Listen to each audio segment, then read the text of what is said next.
This is a video on how to set up a custom Google My Maps for all of your sold properties. You will first start by going into the MLS and doing a general home search.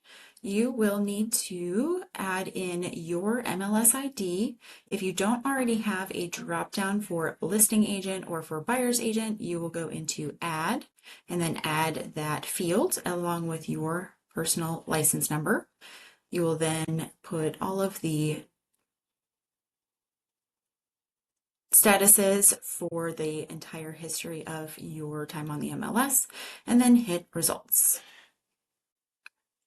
Now that you have your full list, you will need to add additional drop downs because normally you may notice yours will not have state or zip code, but that is important for when you export this. So in order to get that, you will hover on the side where you see this four arrow sections, and you will click on that. You'll go into insert columns and you'll be able to add the column for state and add that as well as for postal code and add that. Now that you have your full list, including the address, city, state, and zip, you will go ahead and select all and select export.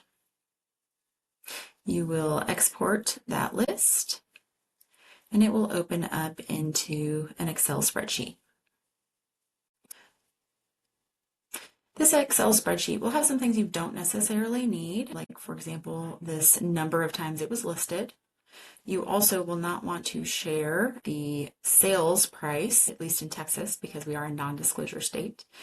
You may notice an error with the bathrooms. Mine tends to think that that should be a date versus a general number, and when I change it back, it still has an issue. So personally, I delete that. Yours may show the number of bathrooms correctly, though. Everything else on here should be fine. You'll then save it, as well as being specific that these are your listings versus your buyer side. You'll save this as a CSV file. You will now do that exact same thing, but for the buy side by just going ahead and changing your MLS number from the listing agent over to the buyer's agent, and then go ahead and hit results again. You still have your new columns, so nothing to change there. Hit select all and export. Now on this one, you will not only need to remove the price, but you will also need to remove the client's name. So I'm going to remove the number of units. I'm going to leave the subdivision name, the lot size, all of that, but I'm going to remove the sales price. And then actually it doesn't have the client's name, it does have the other agent's name. I guess you could leave that if you chose. I'm also going to choose to leave the closing date as well. And then you'll go ahead and save that one. So here's the new buyer list.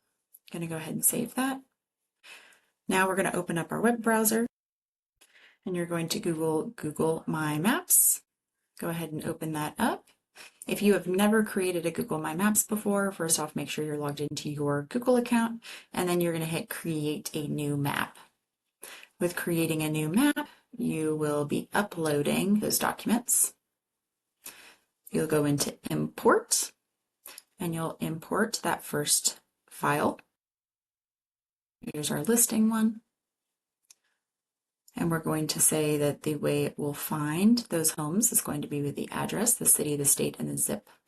But we want it to be called the address. And then we're going to do the same thing. I'm going to go ahead and change this since it's listings. I'm going to make it red and houses. And then I'm going to go ahead and add another layer. Import my second list, which will be my buyers. I'm going to say also city, state, zip, and we're going to call it the address again. And so then this would be the buyer's side. So now we have the full list of buyers and sellers. You may have a large yellow button come up in here. If some reason the address is not coming up and Google can't find it, you may need to correct the list. Or if you decide that actually something needs to be changed, you can go in and add opening the table, and you can adjust things if it's in the wrong location, or if there was an address on there that was made an error that you actually want to take it out. You don't have to do a brand new spreadsheet all the way across. You can actually just update it individually by removing an entire row, or you can just click on it and make an adjustment and hit enter. But that way it's easy to make a modification if something changes.